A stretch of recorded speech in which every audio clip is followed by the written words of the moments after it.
आवाज़ की दुनिया के दोस्तों, अनमोल खजाना।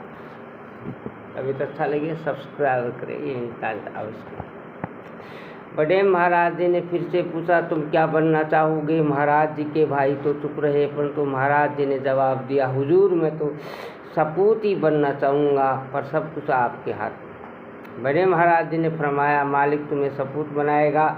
आज हम देख सकते हैं कि महाराज जी, बड़े महाराज जी के उत्तम सपूत ही सिद्ध हुए हैं।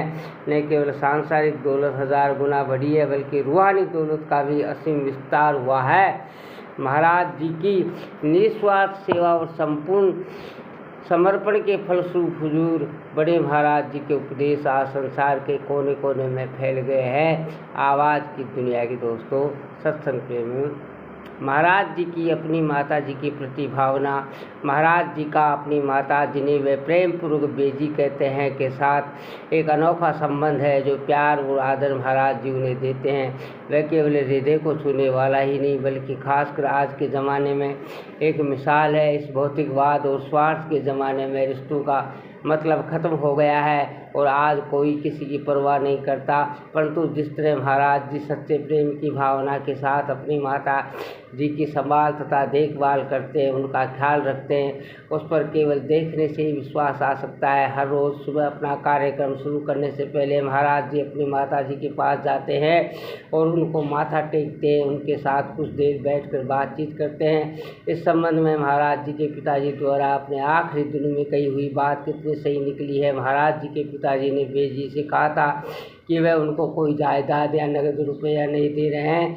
उन्होंने कहा, अगर मैं तुम्हें देता भी तो उससे ज़्यादा दिन तक काम नहीं चलता, लेकिन मैंने तुम्हें 2 प्यार और आज्ञाकारी बेटी के रूप में सच्ची संपत्ति दी है। मैं तुम्हें विश्वास दिलाता हूँ कि तुम्हारी अच्छी तरह संभाल ही नहीं करेंगे, बल्कि तुम्हारी ज़िंदगी की सारी जिम्मेदारियाँ और ज़रूरतों को तुम्हारे कहे बिना ही पूरा करेंगे। ये कहकर उन्होंने बेजी का एक हाथ लेकर महाराज जी बड़े पुत्र के हाथ पकड़ा दिया और बेजी से कहा, तुम्हें कभी किसी चीज़ की कमी महसूस नहीं होगी।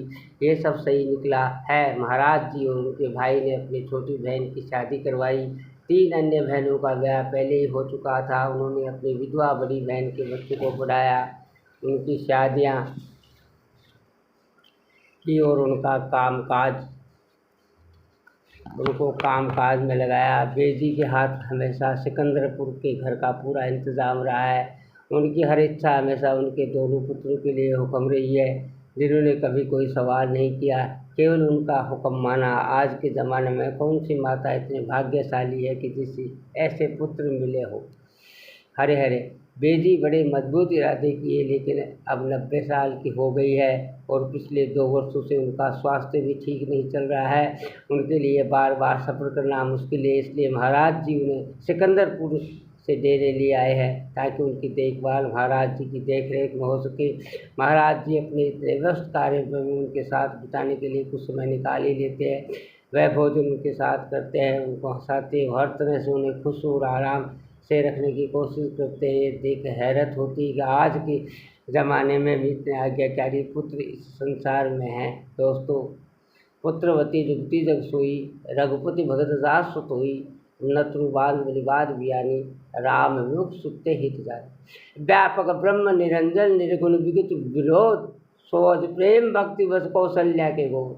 आवाज़ की दुनिया के दोस्तों, महाराज जी पूर्णता की मूर्त हैं, एक दिव्य पुरुष है, हर प्रकार से दोष रहित हैं। शब्द का उनका वर्णन नहीं कर सकते। हम उन्हें किसी भी रूप में देखें, भाई, पिता, पुत्र मित्र और बेशक सतगुरु के रूप में वह अनूप हैं, बेजोड़ है और मानव समाज के एक सच्चे मित्र है।